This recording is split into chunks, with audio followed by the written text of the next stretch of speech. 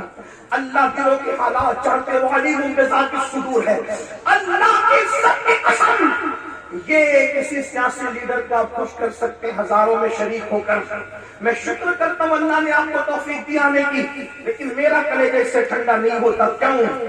صرف سننے کے لیے جو قوم جمع ہو اور عمل کے لیے جمع نہ ہو, تو ایسا جمع ہونا یہ قیامت کی نشانیوں میں